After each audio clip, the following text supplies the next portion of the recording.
एक गांव में एक साधु रहता था।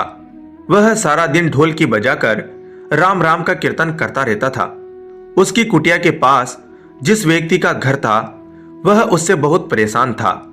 एक दिन वह व्यक्ति गुस्से में उस साधु की कुटिया में चला गया और कहने लगा कि तुम क्या दिन रात राम राम रटते रहते हो? तुम्हें तो कोई काम धंधा नहीं है, हमें तो कमाने जाना पड़ता है।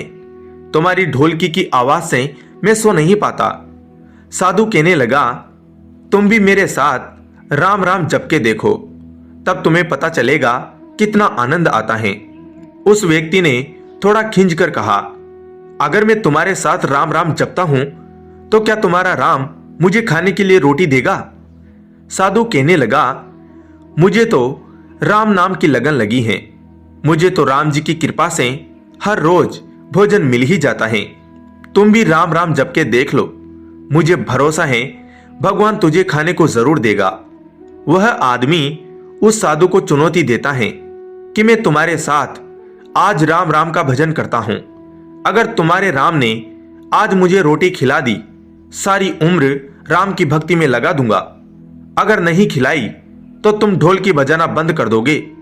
साधु कहता है, मैंने तो निष्काम भाव से प्रभु राम की भक्ति की है, लेकिन फिर भी मुझे तुम्हारी चुनौती मंजूर है। वह व्यक्ति साधु के साथ बैठकर राम राम का जाप करता है और मन में निश्चय करता है कि चाहे कुछ भी हो जाए, मैं आज भोजन नहीं करूंगा। देखता हूं इसका राम मुझे कैसे भोजन कराता है। राम राम का भजन करने के बाद वह सोचता है कि अगर अब मैं घर जाता हूं तो मेरी माँ और पत्नी मुझे खाने को कहेंगे और मुझे रोटी खानी पड़ सकती है, लेकिन मुझे साधु को चुनौती में हराना है। इसलिए वह घर जाने की बजाय गांव के पास के जंगल में चला जाता है। जंगल में एक पेड़ पर चढ़कर बैठ जाता है। वह सोचता है कि मैं सारा दिन इस पेड़ से उतरूंगा ही नहीं, अन्न का दाना भी नहीं खाऊंगा। इस तरह मैं साधु को हरा दूंगा और उसका ढोल की बजाना बंद हो जाएगा। कुछ देर बाद उस जंगल से एक बंजारों की टोली गुजरती है। उन्हें भूख लगी होती है तो बंजारों का सरदार कहता है, आग जलाकर यहीं पर खाना बना लो, अब खाना खाकर ही आगे बढ़ेंगे। खाना बनकर तैयार हो जाता है।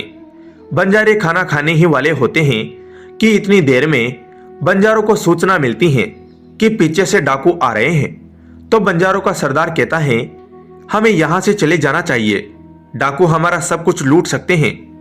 वे बंजारे खाना वहीं पर छोड़कर चले जाते हैं। वह आदमी पेड़ पर चढ़ा सब कुछ देख रहा था। कुछ समय बाद डाकू वहां पहुंच जाते हैं। भोजन को देखकर डाकू कहते हैं, खुशबू तो बहुत अच्छी आ रही है, लेकिन यह भोजन किसने फिर बनाया? बनाने के बाद खाया क्यों नहीं? कहीं किसी की चाल तो नहीं हमें फंसाने की? हो सकता है इस भोजन में जहर हो। उसी समय डाकुओं के सरदार की नजर उस व्यक्ति पर पड़ी। वह उसे नीचे आने का आदेश देता है। डाकू उस व्यक्ति से पूछते हैं, हमें मारने के लिए क्या भोजन तुमने बनाया है? वह बेचारा प्रार्थना करता रहता है कि मैंने यह भोजन नहीं बनाया, इसमें जहर नहीं है, यह भोजन बंजारों ने बनाया है। आपके आने की खबर सुनकर वह यहां से भाग गए, लेकिन डाकुओं के आगे उसकी एक नहीं चलती। डाकू उससे कहते हैं कि अब तुम्हें यह भोजन खाकर दिखाना पड़ेगा, क्योंकि हमें लगता है कि तुमने ही यह भोजन बनाया है और इसमें जहर मिलाया है। अब तुम ही सबसे पहले यह भोजन खाओगे। वह जिद पर अड़ा रहता है कि मैं यह भोजन नहीं खाऊंगा, किसी कीमत पर नहीं खाऊंगा। डाकुओं का शक और गहरा हो जाता है। वे बंदूक की नोक उसके सिर पर रखकर कहते हैं, तुझे यह भोजन खाना पड़ेगा, नहीं तो गोली खानी पड़ेगी।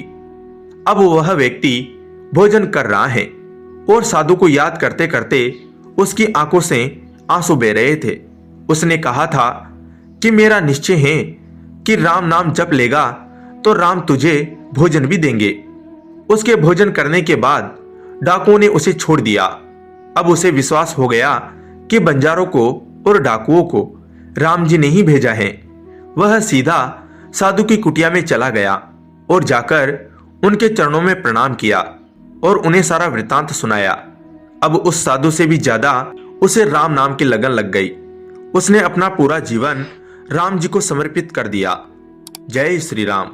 धन्यवाद दोस्तों।